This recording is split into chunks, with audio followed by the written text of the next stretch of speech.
Siddaramiah is a political analyst who's been tracking this story very closely. Sumanth, if you look at the announcement that has just been made by the Chief Minister of Karnataka, where he's announced that Karnataka will have no choice but to release water and abide by the Supreme Court order.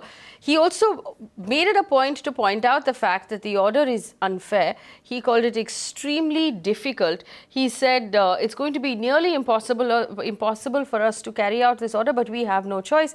And then he appealed to the citizens of Karnataka to please maintain peace. What's your reaction to the statement that's coming in from the Chief Minister right now? Well, overall, I think it's a very, welcome kind of an assessment of what the Chief Minister has said, because I think he's made the right noises. He's appealed for calm and an end to the arson that's been going on in Karnataka. He's also spoken about continuing the battle in the Supreme Court, and he's also said that he would abide by the orders of the court. So I think that all the right noises have been made.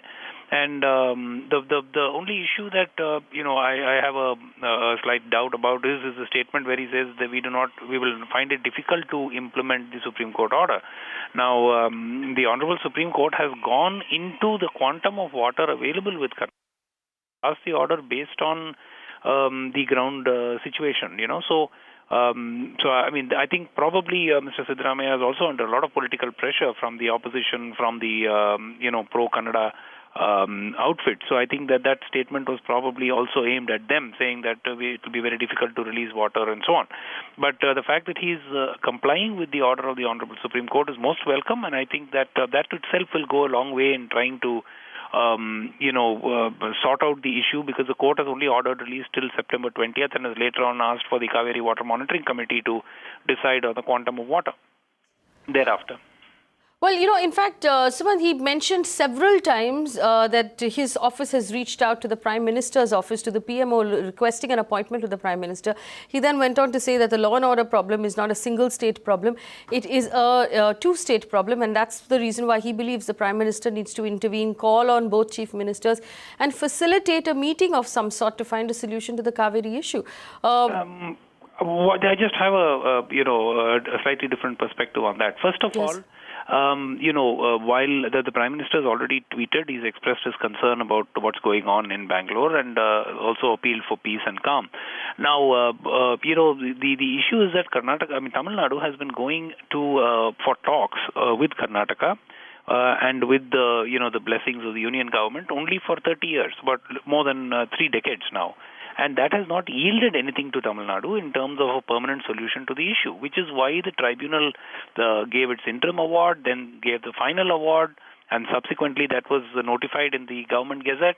So it is a process that has been happening. So now, probably the two chief ministers could sort of try to douse the tension that is there on both sides, and there's no problem with that at all. But I don't see a realistic possibility of Tamil Nadu going in for any kind of out-of-court settlement on this issue at this point of time, because Tamil Nadu has tried this for only over 30 years and there's been virtually no result. On some occasions there has been an issue where some water has been released for one season and so on, but there has been no permanent solution, and that is the reason why Tamil Nadu chose to go to the Supreme Court.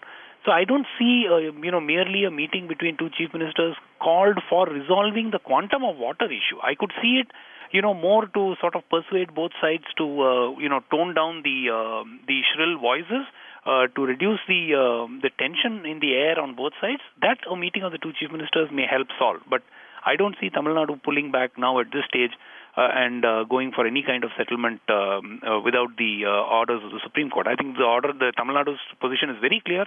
Sumanth, the Chief Minister also made it very clear in his press briefing that the second order that came out on the 11th of September was actually far worse net for Karnataka than the first order.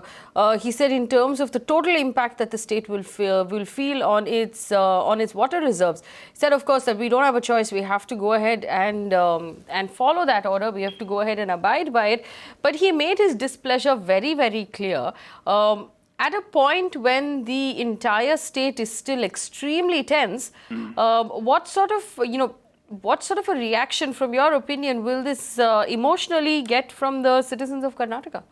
No, I think he's expressed his sort of anguish at the whole thing, which is very reasonable. I mean, you can't.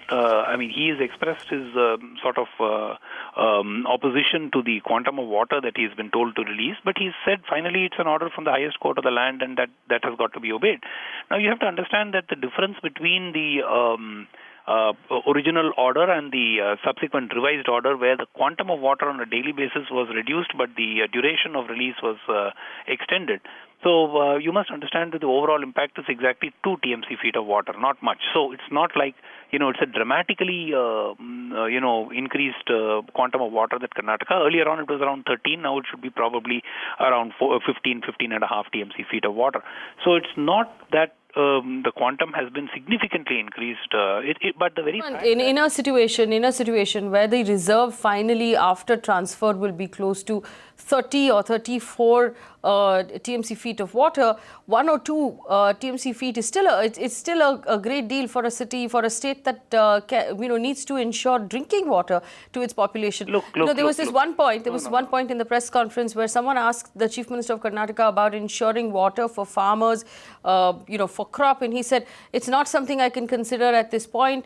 My focus is currently just drinking water. I cannot currently worry about irrigation. I'll have to first tackle the problem of drinking water. So that is obviously the situation in the state. No, I think you have to understand this issue of the drinking water problem is not going to go away. It is in fact going to get more pronounced as the population increases in and around Bangalore and in other cities in Karnataka. So you have to understand that, the rights of Tamil Nadu over the Cauvery water cannot be held dependent to the quantum of water Karnataka would like to have. The Cauvery basin has got a fixed quantity of water that has actually been coming down over the years. And it is on the basis of the quantum that Karnataka needs for drinking, for crops, and all of these have been calculated. And of course, what Tamil Nadu needs for crops, Tamil Nadu needs for drinking. It is on the basis of this that the tribunal has given its award. In fact, the final award of the tribunal reduced 13 TMC feet from what they gave Tamil Nadu, which was originally 205, which became 192. Still, Tamil Nadu accepted that. So you have to understand that the needs of Karnataka, to say that tomorrow, hypothetically, the population dramatically increases and all the water is needed for drinking. So Karnataka cannot take the stance saying that we need all the water for drinking, therefore we cannot give anything. So the idea is there is a judicial process that has happened. There has been a tribunal award, and it is only in the fairness of things that the order of this tribunal should be implemented. If there is a distress, I don't think Tamil Nadu is being unreasonable at all. They're only saying let the distress also be shared in a proportion. Please understand, Tamil Nadu's shortfall in its share of Cauvery water is 64 TMC feet in the last 3 months. The Supreme Court order eventually, when fully implemented, delivers 15 TMC feet, not even 25% of the quantum that we should have got. So please, I think, let's be very clear on what the whole issue is. You can watch live TV on our website mpnow.in. Find us on Facebook at facebook.com/magicbricksnow. And don't forget to click the like button. You can also follow us on Twitter at magicbricksnow.